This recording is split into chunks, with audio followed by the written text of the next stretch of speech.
கர்த்தருடைய பரிசுத்த நாமத்துக்கு ஸ்தோத்திரம்.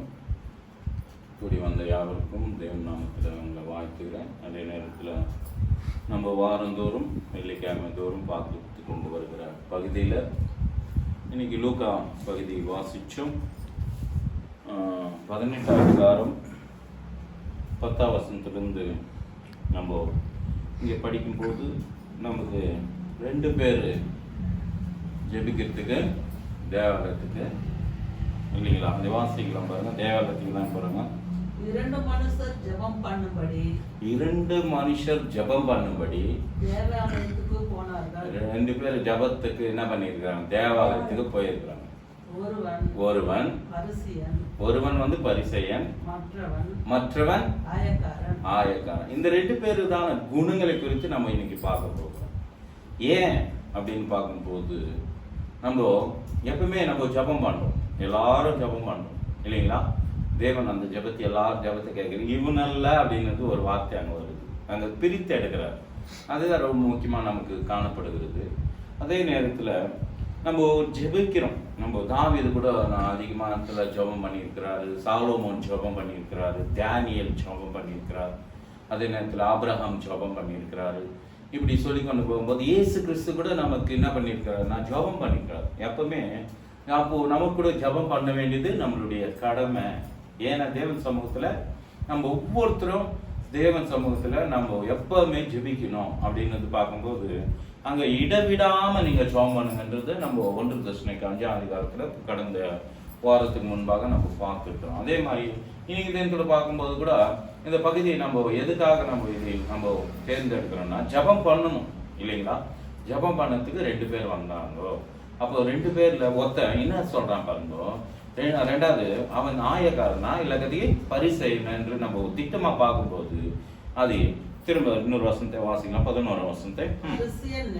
பரிசேயன் நின்று அவன் நிக்கிறாங்களாம்.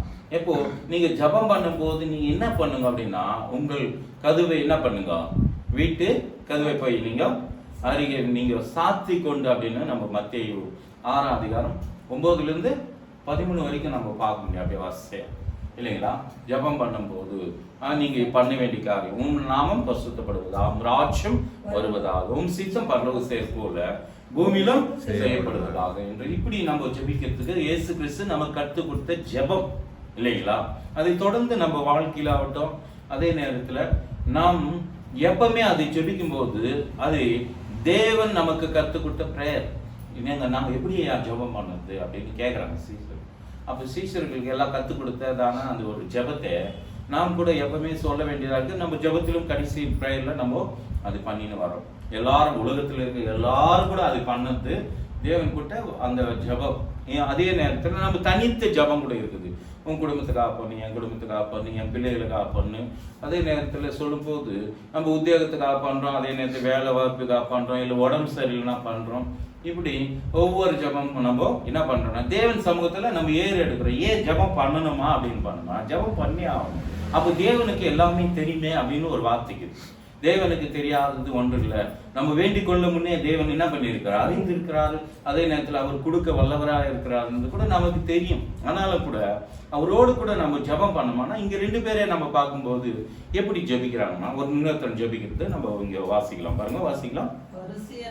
பரிசேயன் நின்று தேவனே நான் பரிகாரர், அநியாயக்காரர், விபச்சாரக்காரர் ஆகிய மற்ற மனுஷரை போலவும். இவனுக்குள்ளதான் குவாலிட்டி. இவன் நல்லா தான் சொல்றான் 3 காரியங்களை பத்தி. நான் என்னது? விபச்சாரக்காரன், அதே என்னன்னு அநியாயக்காரன், அப்புறம் பரிகாரன். அப்போ பரிகாரன்றதுக்கு இந்த 3 காரியம் நம்ம பார்க்கும்போது அநியாயக்காரன், விபச்சாரக்காரன், அதே நேரத்தில் பரிகாரன்றான். அப்போ இன்னொரு விஷயங்களே சொல்றான் பாருங்க. மறுபடியும் கேளு. பாருங்க. இவனை வந்து நம்ம குறித்து தேவனுக்கு யாருமே அவர்கிட்ட என்ன பண்ண முடியாது. தேவன் அதே நேரத்துல யோவான்ல 2ஆம் அதிகாரத்துல கடைசி வசனத்துல ஒரு வார்த்தை சொல்றது, யாராவது நம்ம தேவனுக்கு முன்பாக என்ன பண்ண முடியாதுங்க, சாட்சி கொடுக்க வேண்டிய அவசியம் இல்லை. ஏன்னா உன் சாட்சி என்ன இருக்குது, என் சாட்சி என்ன இருக்குது, நீ எப்படி வாங்கி நினைக்கிற, நான் எப்படி வாங்கி நினைக்கிறேன், தேவனுக்கு முன்பாக என்ன இருக்குது, தேவன் வந்து அவர் என்ன பண்றாருன்னா எல்லாம் மனுஷர் இருப்பதை பாருங்க, மனுஷன் உள்ளத்துல இருப்பதை அவர் அறிந்திருந்தபடியால் மனுஷரை குறித்து ஒருவரும் அவருக்கு சாட்சி கொடுக்க வேண்டியதா இருக்கவில்லை. பாருங்க, மனுஷன் யாருன்னா ஆகட்டும், இவன் சொல்றாங்க தேவன் முன்பாக போயிட்டு நான் அவனை போல இல்லை, நான் ஆயக்காரன் பரிச, அதே நேரத்துல நான் என்னன்றான்னா விபச்சாரக்காரன் கூட சொல்றான். ஆனாலும் கூட அப்புறம் பாருங்க இந்த வார்த்தை எடுத்துக்கலாம். மற்ற மனுஷரை போல நம்ம கூட ஜெபிக்கிறதுல ஒரு சில நேரத்துல நம்ம குறைய என்ன பண்றோம்னா அவங்க போல இல்லப்பா, நானு அவங்க மாதிரி நான் இப்படி வாயில நான் நல்லா இருக்கிறேன் அப்படின்னு சொல்ல வேண்டியது நம்ம வேலை இல்லை. ஏன்னா பாருங்க, ஆகியும் மற்ற மனுஷரை போலவும் நான் ஆயக்காரனை போலவும் பாருங்க, பக்கத்துல இருக்கிறவனை குறித்து தான் சொல்றாங்க. நம்ம ஜபத்துல கூட நம்ம ஒரு சில நேரத்துல பக்கத்துலயோ அக்கத்துலயோ வேற விஷயத்துல அங்க நம்ம பக்கத்திலேயே நம்ம பார்க்க முடியும். இவனை போல நம்ம என்ன பண்ணக்கூடாதான், இராததினால் இவனே சொல்லிக்கிறான் தன்னை பத்தி. அதுக்குதான் அதே வசனத்துல நம்ம வாசிக்கும் போது 14 வசனத்துல தன்னை தான் உயர்த்துகிற எந்த மனுஷனும் தாழ்த்தப்படுகிறான் என்று வேதத்துல நம்ம பார்க்க முடியும். எப்பவுமே அவர்கிட்ட ஜபத்துல கூட ஒரு பெருமையை வேணுமா நமக்கு? தேவையில்லையே. ஏன்னா தாழ்மையில் இருக்க தேவன் என்ன பண்றாங்களாம், கிருபை அளிக்கிறார். அப்போ கிருப தேவன் அவரு நம்ம ரட்சித்ததே எதுக்காகன்னா அவர் கிருபை கொடுக்கிறதுக்கு தான். நம்ம பாவின்னு தெரியும், அதே நேரத்துல நம்ம பாவங்களை எல்லாவற்றையும் உலக தோற்றுக்கு முன்னே தேவன் இயேசு கிறிஸ்துவை நியமிச்சிட்டு தான் எல்லாமே படைச்சிருக்கிறாரு. அதை அவங்க நம்ம போகும்போது அது நமக்கு தெரியும். அதே நேரத்துல எபேசர்ல நமக்கு சொல்லப்படுது, என்ன சொல்றாருன்னா உலக தோற்று முன்னே இயேசு கிறிஸ்துவ என்ன பண்ணாருங்களா, முன்குறித்தார். கிறிஸ்துக்குள்ள நம்மளை முன்குறிச்சிருக்கிறார். கிறிஸ்துவ படைச்சிட்டு தான் நம்மளை என்ன பண்றாருங்க, நம்மளை கூட என்ன பண்றாருன்னா அவருடைய யோசனையில வச்சிருக்கிறார், அவருடைய திட்டத்துல வச்சிருக்கிறார்.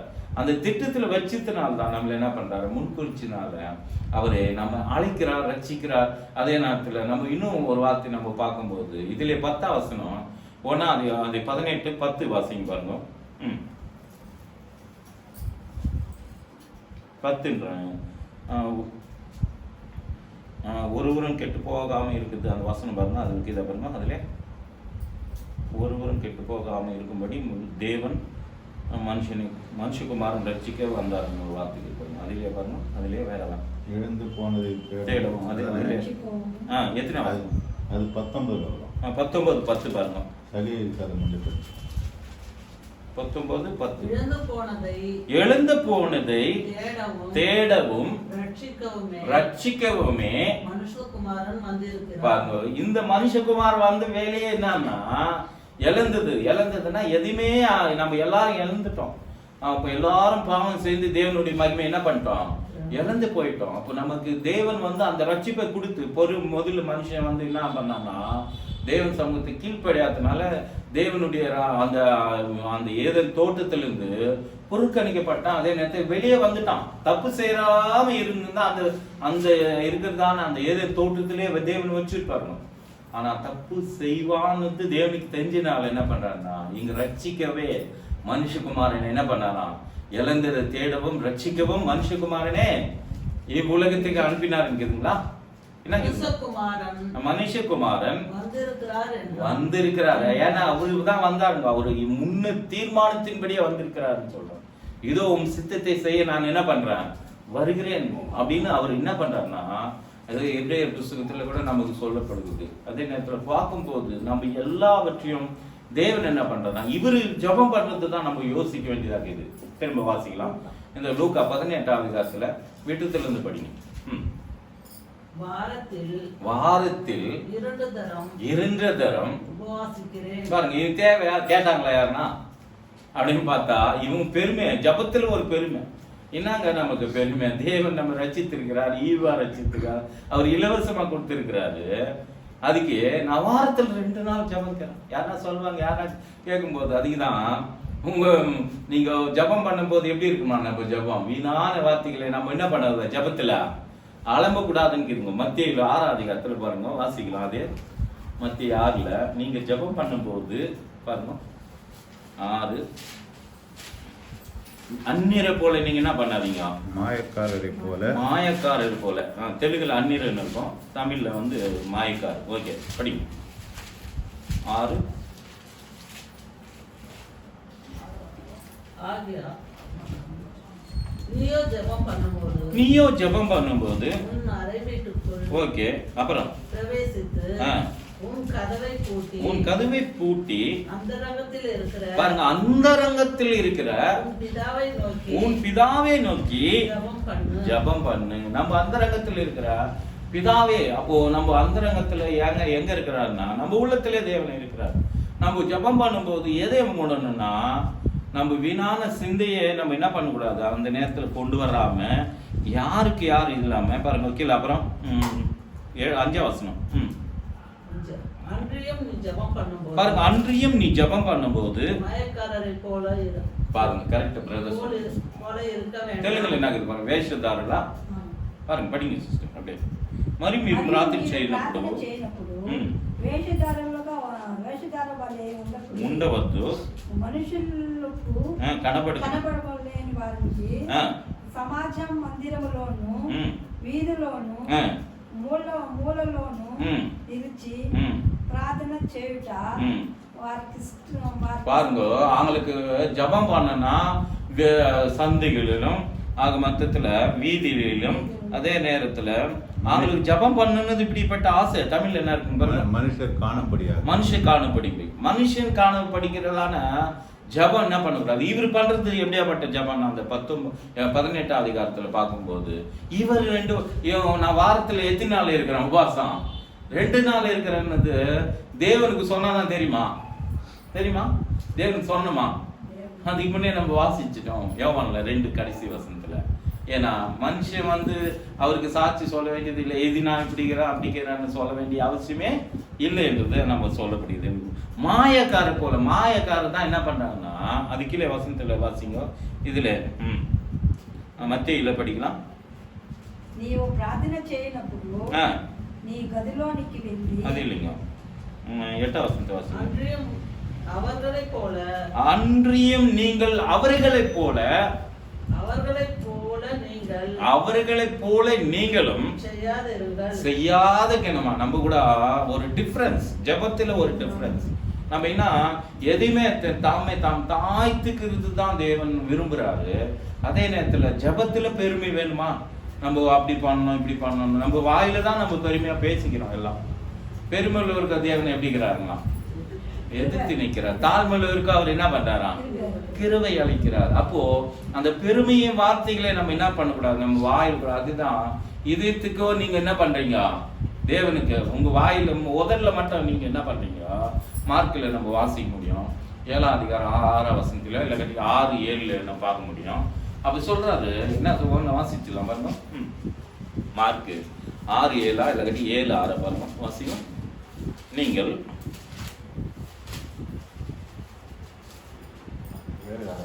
7:6 வாசிங்க. 7:6 படிமா. அவர்களுக்கு பிரதித்திரமா இந்த ஜனங்கள் தன் உதடினால் என்னை கனம் பண்றாங்க. அவர்கள் இருதயமோ பாத்தீங்களா, நம்ம இதயம் வந்து தூரமா இருந்துட்டா எதுனா பிரயோஜனமா? தேவனுக்கு கிட்டி சேர வேண்டியதுதான் நம்ம. ஆனா இதயம் மட்டும் எப்படி இருக்குது, வாயில மட்டும் துதிக்கிறாங்க. ஆனா இதயம் மட்டும் தேவனுக்கு என்ன பண்றது இல்ல, கிட்டு சேரத்துக்கு இல்லாம இவன் கூட அப்படிதான் பண்றேன். நான் வாரத்தில் 2 நாள் கேறேன், நான் அநியாயக்காரன், பாவி, விபச்சாரக்காரன், இப்படி எல்லாம் சொல்லிக்கிறான். ஆனா மனசுக்குள்ள சொல்லிக்கினா பிரயோஜனமா? தேவனுக்கு கிட்டு சேர்றதான அந்த கிட்டு தானே அந்த வாழ்க்கை அவனுக்குள்ள இல்லாதனால. திரும்ப 18 நம்ம விட்டுத்துல படிக்கலாம். லூக்கா 18 விட்டு. வாரத்தில் 2 தரம் உபவாசிக்கிறேன், என் சம்பாத்தியத்தில் எல்லாம். பாருங்க, இவன் பாருங்க மறுபடியும் இது மட்டும் சொல்றான், சம்பாதித்து குறித்த கூட சொல்றான். பாருங்க, நான் சம்பாதிக்கிற சம்பாதில தசம பாகம் கொடுக்குறேன். தனக்குள்ளே ஜெபம் பண்ணினான். ஆயக்காரனும் முதலுக்கு வித்தினா இப்ப நம்ம பார்த்துட்டோம். இவனுக்குள்ள இருக்குதான குவாலிட்டி நம்ம பார்க்கணும். ரெண்டாவது குவாலிட்டியை நம்ம பார்க்க போகிறோம். அவனுக்குள்ள என்ன பெருமை இருந்துச்சு, அதே நேரத்தில் மேட்டுமை இருந்துச்சு. இவன் போல நான் இல்லைன்றான். அதே நேரத்தில் நாம் கூட ஜபத்தில் ஒரு சில நேரத்தில் அவங்கள கூட நான் எவ்வளோ மேல் தான் ஜபம் பண்ணுறீங்களா நேரம் பெருமையாக நம்ம சொல்லிக்கிறோமா? சரி சொல்லிக்கிட்டா நம்ம கொஞ்சம் கம்மி பண்ணிக்கோங்க. எதுவோ ஜபத்தில் நான் எவ்வளோ நேரம் ஜபம் பண்ணுறேன் தெரியுமா உங்களுக்கு அப்படின்னா, தேவனுக்கு தெரியுங்க நீ எவ்வளோ நேரம் ஜபம் பண்ணணுன்னு. சமூகத்துக்கு நிற்கும் போது தேவன் ஒரு 2 நிமிஷம் பண்ணுறோமோ, 3 நிமிஷம் பண்ணுறோமோ, 5 நிமிஷம் பண்ணுறோமோ, ஒரே செகண்ட் தேவன் திராட்சை ரசம் நீங்கள் தானே ஒரு கல்யாணத்தில் ஒரு சின்ன அற்புதம் பண்ணாருங்க. அந்த அம்மா சொல்லுவோம் என்ன சொல்லுவாங்க சொல்லுங்க, ஸ்ரீயே அப்படின்றாங்க. தவான ஒரு ஸ்ரீய ஒரு தாயை பார்த்து ஒரு ஸ்ரீயன்னா எப்படி இருக்குங்க? ஒரு ஸ்ரீயா ஒரு தாயை பார்த்து ஸ்ரீ உனக்கு எனக்கு என்ன வேலைக்குது அப்படின்னு சொன்னா, இது வரைக்கும் அது மாதிரி எங்கேயுமே அவர் பேசியிருக்க மாட்டாரு. அப்போ உடனே எடுத்து பேசுறாருங்க, எதிர்த்து பேசுற மாதிரி தான் தெரியுது அது நம்மளுக்கு. அப்போ பேசி என் வேலை இன்னும் வரல, நீ என்னத்துக்கு நீ அர்ஜுன் பாடுற அப்படின்னு. அப்போ ஜெபத்தில் கூட நமக்கு என்ன பண்றோம்னா, ஒரு சில நேரத்துல நம்ம குறைய மறைச்சிட்டு நான் இவ்வளோ நேரம் பண்றேக்கா, என் ஜெபத்தை தேவன் கேட்கிறாரா இல்லை கட்டி கேட்கல பிடிக்கலையா, அதே நேரத்தில் பார்க்கும்போது பிதர் சோத்திரம் பிதர் அப்படின்னு சொல்றது இதுல வாயில்.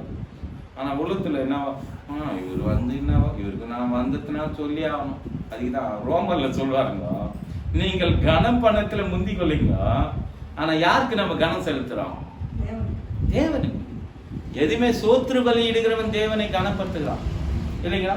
நம்ம சோத்திர பலியை யாருக்காக செய்யணும்? பிரைஸ் எல்லாம் அப்படின்னு சொல்லத்தை யாருக்காகுங்க? தேவனை மகிமை பண்ணணுத்துக்கு தான். நம்ம வாயில அறிக்கிறது தேவன் உள்ளத்துல நம்ம வாசம் பண்ணுகிறாரு தெரியுங்களா? தேவனுடைய ஆவி உங்களிலே வாசம் பண்ணது நீங்க அறிய மாட்டீங்களா அப்படின்னு சொல்றாரு. அப்போ தேவனுடைய ஆவி உனக்குள்ள எனக்குள்ள இருக்குது. மரியா கூட மரியாளும் எலிசபெத் 2 பேருக்கும் மாசத்துல 2 பேருக்கும் தொடர்பு இருக்கும். அப்போ அந்த சிறியான வயிற்றுக்குள்ள இருக்கிறதான அந்த குழந்தை துள்ளி குதிக்குமா. அப்போ இந்த அம்மா சோத்திரம் பண்ணுங்க. 2ஆம் அதிகாரத்துல பார்க்க முடியும். மத்தியில ஆகட்டும் லூக்கால ஆகட்டும் பார்க்கும்போது ஒரு வருஷத்துல வாசிக்கலாம் பாருங்க. 2ஆம் அதிகாரத்துல பார்க்கலாம். லூக்காலே பாருங்க எத்தனை வாசனம் அதுல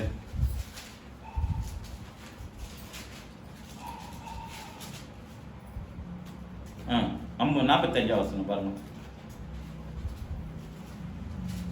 44 இல்ல 43 இருந்து 44 45 46 வரைக்கும் படிக்கலாம் பாருங்க. லூக்கா அந்த பண்டைய நாட்கள் முடிந்து திரும்பி வரும்போது பிள்ளையாகிய இயேசு அது வந்துங்க பாருங்க. பாக்கியவதின்னு சொல்றது பாருமா. 45 படிமா. கர்ப்பத்தை 44மா 2 நீ எங்கம்மா படிக்கிற? 1 சாரி 1ஆம் அதிகாரம் 44 லூக்கா 1:44 சாரி படிங்க. நீ வாழ்த்தின சத்தம் என் காதில் விழுந்தவுடனே என் வயிற்றில் உள்ள பிள்ளை பாருங்க, என் வயிற்றில் இருக்கிற பிள்ளை களிப்பா துள்ளிச்சான். எதுக்கு? நீங்க வாழ்த்தும் போது. அப்புறம் கேள்வி படிங்க. அப்புறம் விசுவாசித்தவனே பாகியவதியே, நீ விசுவாசித்தினால் நீ பாகியவதி என்றார். அப்புறம் கேள, கர்த்தராலே அவளுக்கு சொல்லப்பட்டவைகள் நிறைவேறும் என்றால். பாருங்க, கர்த்தராலே என்ன சொல்லப்பட்டதோ அது என்ன பண்ணுங்க, நம்ம பிதாவாக தேவன் இவருக்கு என்ன பண்ணாங்க? வாக்குத்தத்தம் பண்ணாங்க. நீ ஒரு பிள்ளை பெறுவா, அப்போது நீ என்று எல்லாரும் மத்தியில நீ பாகியவதி என்னும் போது அந்த புள்ள அந்த வயிற்றில் இருக்கிற குழந்தை என்ன ஆச்சுங்க? துள்ளி குதிச்சுச்சான்.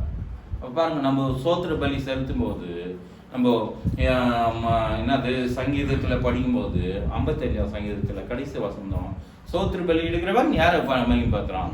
தேவனே மகிமைப்படுத்துறான். அப்போ தேவனை மகிமைப்படுத்துறதுக்கு தான் தேவனை அழிச்சிருக்கிறார். இங்க 2 பேர்ல ஆயக்காரனா இல்ல கட்டிக்கு யாருங்க? பரிசேயன். 2 பேர் தானுங்க, பரிசேயன் ஆயக்காரன். இந்த 2 ஜபத்திலே நமக்கு ஒரு வித்தியாசத்தை காண்பிக்கிறாங்க தேவன். இவனல்ல நீதிமான், இவன் அல்லவா நீதிமான் சொல்வாங்க. யாரை கீழே சொல்றாங்க வாசிக்கலாம்.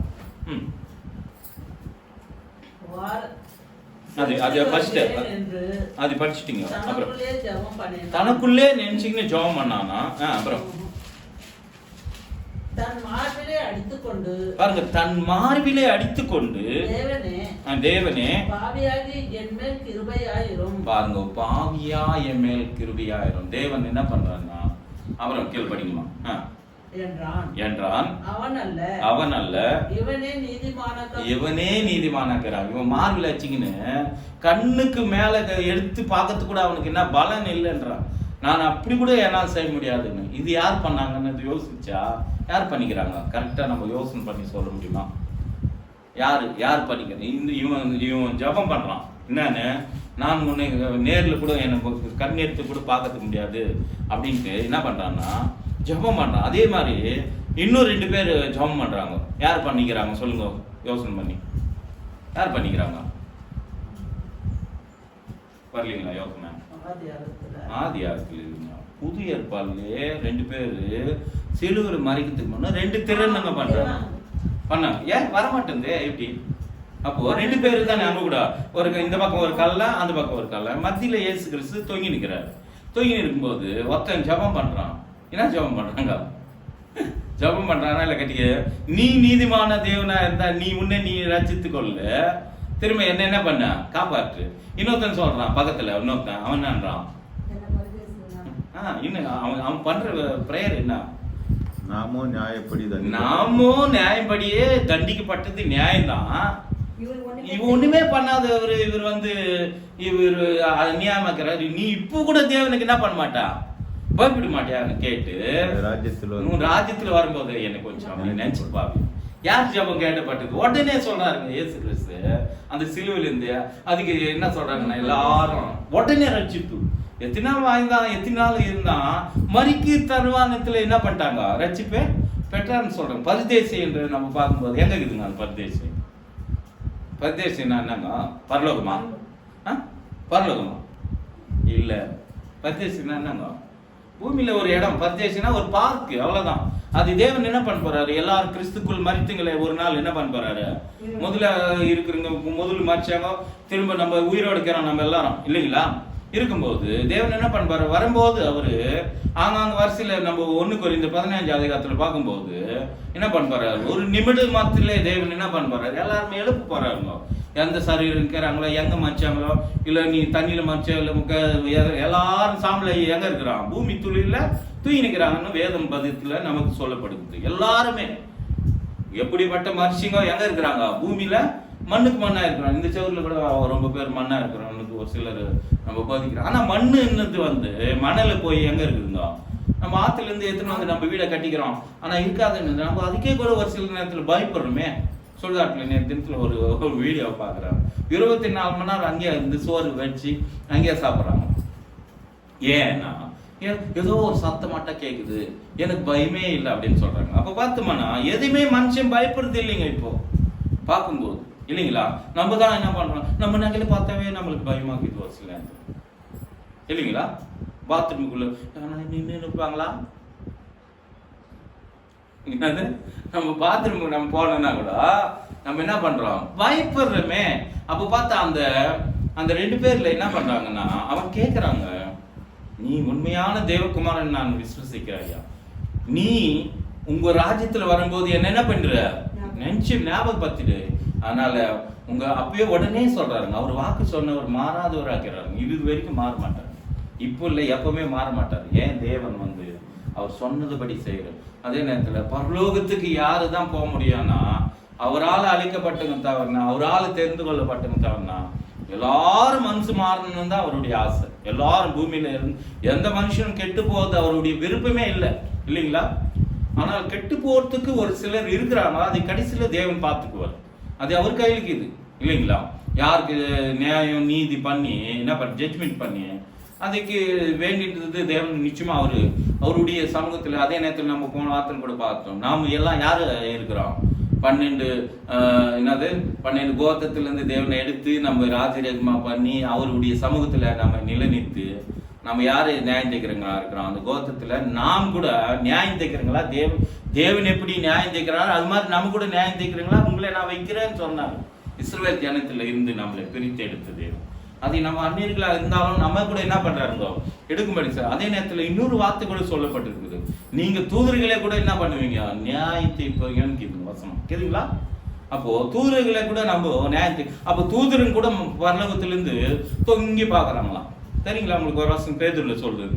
அப்போ பரலோகத்திலிருந்து தூதர்கள் என்ன பண்றாங்களா, நம்ம என்ன பண்றோம் அப்படின்னா பரலோகத்திலிருந்து தூதர்களுக்கு கூட ஒரு கண்டிஷன் இருக்குது. ஆனா மாறத்துக்கு அப்படின்னதுக்குன்னு பார்க்கும்போது அவங்களுக்கு கூட நம்மளை எல்லாம் கவனிச்சு பார்த்து நிற்கிறாங்க. ஏன் என்ன பண்றாங்கோ, இவங்க என்ன பண்ணாங்க, இயேசு கிறிஸ்து வந்தப்போ என்ன பண்ணாங்கன்னா அவர் என்ன பண்ணாரு, நம்ம என்ன பண்ணோம், அவர் முடிய வரைக்கும் என்ன பண்ணாரு, தாம் தாய்த்து தேவனை எந்த விஷயத்திலுமே ஆகட்டும், நானும் என் பிதாவும் ஒன்றா இருக்கிறோம், என்னை கண்டவன் என் பிதாவை கண்டிருக்கிறான் அப்படின்னு அவர் சொல்ற காரியங்களை கூட நம்ம பார்க்க முடியும். அதே நேரத்துல இவன் ஜெபம் பண்ணது கரெக்டா, அவன் ஜெபம் பண்ணது கரெக்டானா அங்க சொல்றாரு. ஒரு உதாரணமா ஒரு ஊமையில் தான் இது சொல்ல வர்றாரு. அந்த அதிகாரம் முழுவதும் 18ஆம் அதிகாரம் முதல் லூக்கால பார்க்கும்போது மேல ஒரு சமம் நடக்கும், கீழே ஒரு சமம் நடக்கும், அதுக்கு மேல இந்த ஒரு சமம் நடந்துங்குது. ஜெபத்தை பற்றி சொல்லும்போது இப்படி கூட ஜெபிக்கிறாங்கன்றதுக்கு நமக்கு என்ன பண்றாங்க, ஒரு ஊமையா நமக்கு சொல்லி கொடுத்து கத்து கொடுக்குறாரு. அப்போ இதுல எதுனா நம்ம குறையா இருக்கிறோமா, அந்த குறைய நீக்கத்துக்கு தேவனத்துல நம்ம கேட்கிற போது நிச்சயமா நம்ம அது என்ன பண்றோம், அந்த குறை எதுக்கு நம்ம நெகல் தேவனுடைய வார்த்தைகள் எல்லாவற்றையும் நிஜமாகவும் அது உண்மையாகவும் அது நமக்கு என்றும் மாறாததா இருக்குது. அதே நேரத்தில் நம்ம வாழ்க்கைக்கு பலனா இருக்குது. இது எல்லாவற்றையும் நம்ம வாசிக்கும் போது நமக்கு என்ன பண்றோம், உத்தாசை நமக்கு எப்படி உக்காந்துக்கிறவங்களுக்கு ஏந்துக்கிறதுக்கு பலம் இல்லாதக்கிறவங்களுக்கு அந்த பலத்தை உற்சாகத்தை கொடுக்குறது. குடிச்சிட்டே இருக்குங்களா, பால் குடிச்சு கொஞ்சம் ஹார்லிக்ஸ் போட்டுங்க அப்படி குடிக்கிற மாதிரியே இந்த வார்த்தையெல்லாம் நம்ம கேட்கும் போது நம்மளுக்கு என்ன பண்றீங்க, நம்ம பால் குடிக்கிறீங்களா இல்ல பலமான ஆகாரத்தை சாப்பிட்றீங்களா இருக்கிறோம் என்று வேதத்துல நம்ம பார்க்க முடியும். பாருங்க, அதுல வாசிச்சுலாம்.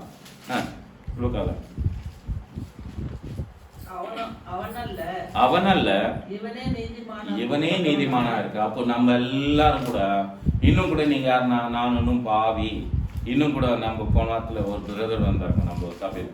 அவருக்கு நான் எதுவுமே கற்றுக் கொடுக்குறீங்க, அவரே சொல்லி வந்தாருங்க. கவனிச்சிங்களா, எல்லாமே அவருக்கு நம்ம சேனலில் கூட நம்ம பேசி நம்ம போட்டுக்கிற வீடியோ நீங்கள் ஒன்று பாருங்க. அவர் எல்லா வார்த்தைகளும் எனக்கு எங்கே எழுதிப்பட்டு இருக்குது வசனங்கள்லாம் என் எதிர்த்துல எழுதிக்கிறாரு. நான் கற்று கதையோ இல்லை கட்டி வேற கதையோ சொல்லறதுக்கு எனக்கு தெரியாது அப்படின்றாரு. அப்போ தெரியாதது நம்ம எப்படி வேற பேசுறதுக்கு தெரியலன்னா நம்ம என்ன பண்றோம், அந்த கதை இந்த கதையெல்லாம் எடுத்து பேசுவோம். ஆனா உண்மையான பைபிளுடைய ஆராய்ச்சி, பைபிளுடைய சத்தியத்தை போதிக்கணும். அந்த சத்தியத்தை கேளுங்க, சத்தியம் என்ன பண்ண உங்களை விடுதலாக்கும். அப்போ விடுதலாக்குற வார்த்தையை தான் நம்ம பேசணும். எதுவுமே ஆகட்டும் சிந்திக்கணும். இவனல்ல இவனே நீதிமானன்றாங்க, மார்பில் அடிச்சுக்குன்னு தூக்க முடியாதவன் பத்தி தேவன் என்ன இப்படி இருக்க வேண்டியதா இருக்கிறது. நாம் வாழ்க்கையில் ஆகட்டும், நம்மளுடைய எதிர்காலங்களாகட்டும் தேவன் காலத்துல நம்ம ஒப்பு கொடுக்க வேண்டியதா இருக்குது. அப்புறம் கீழே வாசிங்க. இவனா நீதிமானா ஆக்கப்பட்டவனா இருக்கிறான், தன் வீட்டுக்கு திரும்பி போனான். நம்மளுக்கு ரட்சிப்பு தேவன் கொடுத்து நம்மளை வீட்டுல என்ன பண்றாருன்னா, அதுக்குதான் நாம் வீட்டுல நம்ம வாழும்படி நமக்கு எல்லா நன்மையும் எல்லா கிருபையும் அதே நம்ம சங்கீதத்துல கூட வாசிக்க முடியும். ஒண்ணு கடைசி வசனத்துல நன்மை கிருபையும் உங்களை என்ன பண்ணுமா தொடரும். அப்போ நமக்கு தொடரும்படி தேவன் வச்சிருக்கிறாரு. அவர் நன்மையினால தான் நம்மளை முடிச்சூட்டி இருக்கிறார். 65 சங்கீதத்தில் வாசிக்கும் போது ஒரு வசனத்தை வாசிக்கலாம் பாருங்க. 65 சங்கீதம் பாருங்க, அதுல ஒரு வசனத்தை சொல்றாரு பாருங்க. உங்களை தேவன் எப்படி அவர் நன்மையினால முடிச்சூட்டி இருக்கிறாருன்றதுக்கு ஒரு வார்த்தையை சொல்றாரு. சங்கீதம் 65 எத்தனை வாசனம் பாருங்க. நன்மை நான் முடிச்சுட்டுதா 103 வரும். இதில் கொடுத்துருக்கோம்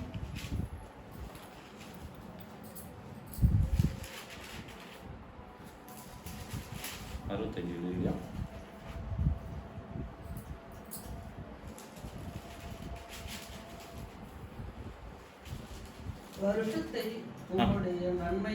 எத்தனை அவசரம்? 4 பாருங்க. 4 கூட எதுல 11? 65. படிங்க அதே 65:11. வருஷத்தை நன்மையினால், வருஷத்தின்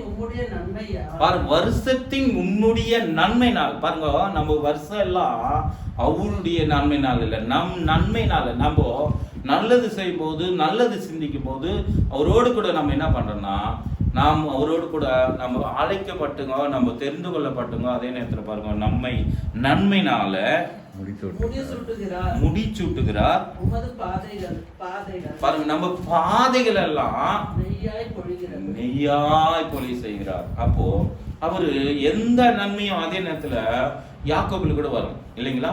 நம்ம வாசிக்கும் போது 1ஆம் அதிகாரத்துல 19-20 வந்து பாருங்க, எந்த நன்மையும் எந்த வரமும் ஜோதிகளின் பிதாவினத்திலிருந்து இறங்கி வருதுன்னு ஒரு வாசம் இருக்கு பாருங்க, வாசிக்கலாம். யாக்கோபு 1ஆம் அதிகாரம் 19 பாருங்க.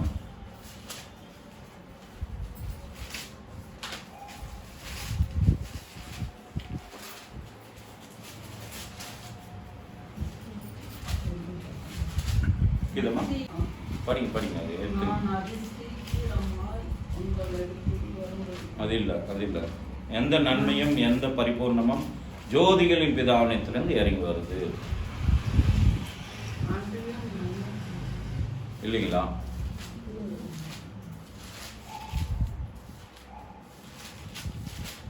அப்படியே தேடினு வாங்கம்மா. ஏமா கன்ஃபியூஷன் ஆகுங்க? எப்படி எபிரேயர் பக்கத்துல யாக்கோபுக்கு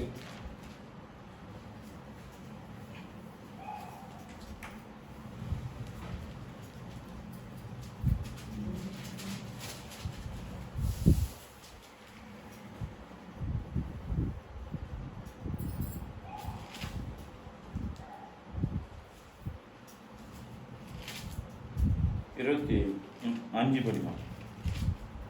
இதுக்கு இதை பாரு, எங்க இது இல்லையா? அதெல்லாம் 17 வாசிங்க. 1:17 கீழ் பாருங்க. நன்மையான எந்த ஈவும் பரிபூர்ணமான எந்த வரமும் பாருங்க, நன்மையான எந்த ஈவும் பரிபூர்ணமான எந்த வரமும் பரத்திலிருந்து உண்டாகி ஜோதிகளின் பிதாவின் இடத்திலிருந்து இறங்கி வருது. எந்த நன்மையாகட்டும் நமக்கு எங்கிருந்து வருதுன்னா அவர் கையில இருந்து தான் வருது.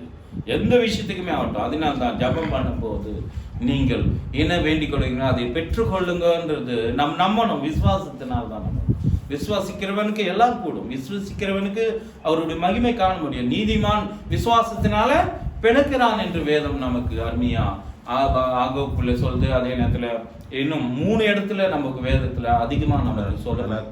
கலாத்தியர், ரோமர்ல கூட நமக்கு, எபிரேயர்ல கூட நமக்கு சொல்லப்படுது. அப்போ சொல்லும் போது எல்லாம் உறுதியான வார்த்தைகள். இதெல்லாம் மாறாத தேவன் நமக்கு கொடுத்ததான வாக்குத்தத்தமான வசனம்.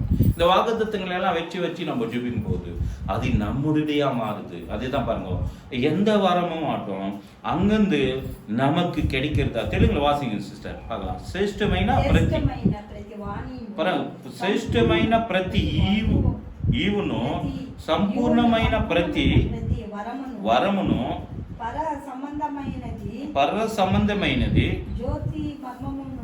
జ్యోతిమయుడైనగు తండ్రి యొక్క నుండి మనకు వచ్చిచున్నది. பாருங்க, பிதாவின் இடத்துல இருந்தா தன்றினா நாம் தேவன்.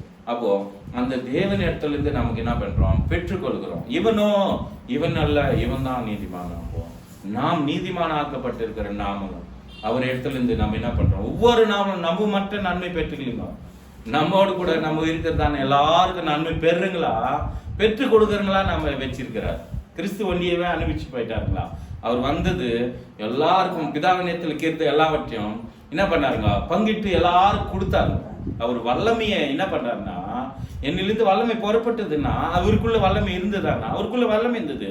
ஆனா அந்த வல்லமை என்ன பண்ணாருங்க? எல்லாருக்கும் உதவி பண்ணி. எப்படியாப்பட்ட அவங்க நம்ம பார்க்கும்போது எப்படியாப்பட்ட மரித்துங்களை கூட என்ன பண்ணாங்க? அவங்க பாடு தொட்ட மாற்றத்துல ஒரு வார்த்தை சொல்லும், கர்த்தாவே இந்த நேரத்துல என் வேலைக்காரன் என்ன ஆவான்? சுகமாவான் என்று நம்ம அதுக்கு முன்ன வார்த்தை கொடுப்பான். அப்போ ஒரு வார்த்தை இங்கே சொல்லுங்க, அப்பா என் குஷ்டிராக என்ன ஆகும்? நீங்க சுகம் ஆகுன்றது நம்ம பார்க்க முடியும். இப்படி அநேக அவருடைய வார்த்தை அவர் தேவனால் கூடாது ஒன்றும் இல்லை. அப்போ நம்ம விசுவசித்தா அப்ப நாத்துல அதுக்கு முன் வாரத்துல ஒரு பிரதர் வந்தாங்க. நம்ம வஸ்திரத்தை தொட்டு கூட சுகமாகறோங்க. பேதுருடைய அவருடைய நெகலைப்பட்டு கூட என்ன இருக்கிறாங்க? சுகமாக இருக்கிறாங்க. அப்போ பார்க்கும்போது எந்த ஜபத்துக்கும் வல்லமை இருக்கிறது. அதனால தான் உங்க வாயிலிருந்து யாருமே என்ன பண்ணாதீங்க, நீங்க சபிக்காதீங்க, நீங்க ஆசீர்வதிங்க. நீங்க எப்பவுமே நன்மை செய்றீங்களா? அதே நேரத்தில் 12 கடைசி மட்டும் வாசிச்சிடணும். ரோமர் 12ஆம் அதிகாரம் கடைசி ஒரு வசனத்தை வாசிக்கலாம் பாருங்க. கூடுமான அளவுக்கு நீங்கள் எல்லாரோட கூட என்ன பண்ணுங்க, சமாதானத்தோடு இருக்கணுமா. அதே நேரத்தில் நம்ம செய்ய வேண்டியது எல்லாமே பாருங்க. ரோமர் 12 அதிகாரத்தில் கடைசி வசனம். நீ தீமையினாலே வெல்லப்படாமல், நீங்கள் தீமையினாலே வெல்லப்படாமல் தீமையை நன்மையினாலே வெல்லணும். பாருங்க, நமக்கு தீமையே நினைக்கிறேன்னு கூட நம்ம நன்மைனால என்ன பண்ணணுமா, அதை வெல்லணும். அது வெல்லத்துக்கு தேவன் நமக்கு கிருபைத்தான். அதனால்தான் இவன் தீமையான காரியங்களை யோசிச்சு இவன் போல நான் இல்லை 2 வாரத்தில் நான் உபாசிக்கிறேன், என் காணிக்கல எல்லாமே நான் கொடுக்குறேன் என்று சொல்றான். ஆனா அந்த ஜபத்துல பெருமையா அவன் காட்டிக்கலாம். காணி இவன் தாழ்மையுள்ளவனா, ஐயா உம்மிடத்துல இந்த 2 பேர்ல யாருங்க, யார் பண்ணாங்க ஜபம்? ஆயக்காரன், பரிசேயன். அந்த பரிசேயன் ஜபத்துக்கும் ஆயக்காரன் ஜபத்துக்கும் 2 டிஃபரன்ஸ் நம்ம பார்க்க முடியும் இல்லைங்களா? அதான வித்தியாசம். அப்போ பார்க்கும்போது இவன் யாருங்க, இப்போ 2 பேர் ஜபத்துல ஃபர்ஸ்ட் ஜபம் பண்ணது யாரு? பரிசேயன். தெலுங்குல பரிசேயனா, அப்புறம் இன்னொத்த ஆயக்காரன். அப்போ ஆயக்காரனே தேவன் என்ன பண்றாருங்க, அங்க அவர் குறித்து அவருடைய குணம் குறித்து வெளிப்படுத்தி காண்பிக்க, நீ நான் எப்படி இருக்கிறோம் என்பது நம்ம குணங்களை குறித்து மற்றங்களத்துல நம்ம போகும்போது தான் நம்மளுக்கு குணம் தெரியும். அப்போ நீ நானும் கூட இந்த ஆயக்காரனை போல இவன் அல்ல, இவன் தான் நீதிமான. அப்போ நம்ம எல்லாரும் நீதிமான. அவர் ரத்தத்தினால் கழுவப்பட்டங்க, நாம் நீதிமானா இருக்கிறோம். அவர் ரத்தம் சகல பாவங்களை நீக்கி நம்ம என்ன பண்ணோம், சுத்திகரிக்கும். நம்ம 1 யோவான்ல பார்க்கும்போது 8ஆம் வசனத்துல 7ஆம் வசனத்துலேருந்து நம்ம பார்க்கும்போது அங்க நமக்கு திட்டமா தெரியும். நம்ம ஏன்னா தேவனுக்குள்ளே நம்ம நடத்துறதுக்கு அதுதான் நமக்கு உதவி செய்யுது. இயேசுவின் ரத்தம் சகல பாவங்களை நீக்கி நம்ம என்ன பண்ணோம், சுத்திகரிக்குது எல்லா பாவங்களும். இனி நான் பாவி அல்ல, கிறிஸ்துக்குள்ள நாம் புதிதான அழைக்கப்பட்டங்களா இருக்கும். அதே நேரத்தில் எபேசியரும் பார்க்க முடியும். கொலோசியர் 3ஆம் அதிகாரத்தில் கூட நீங்க படிங்க. எபேசியர் 2:4. அதே நேரத்தில் கொலோசியர் 3ஆம் அதிகாரத்தில் கூட நீங்க வீட்டுக்கு போய் கூட நீங்க படிச்சு பார்த்தீங்கன்னா அவருடைய உடன்படிக்கையில நம்ம எல்லாருமே சேர்த்துருக்குறோம். அதை சேர்த்த அழைப்புல நாம கூட வாழத்துக்கு தேவன் உதவிச்சா. இவ்வளவு நேரம் பேசுறதுக்கு தேவன் கொடுத்த வாய்ப்புக்கு தேவாதியாவுக்கு நன்றி சொல்லி என் வார்த்தைகளை முடித்துக்கொள்ள தேவனை வாய்ப்பு வராங்க. ஆமாம்.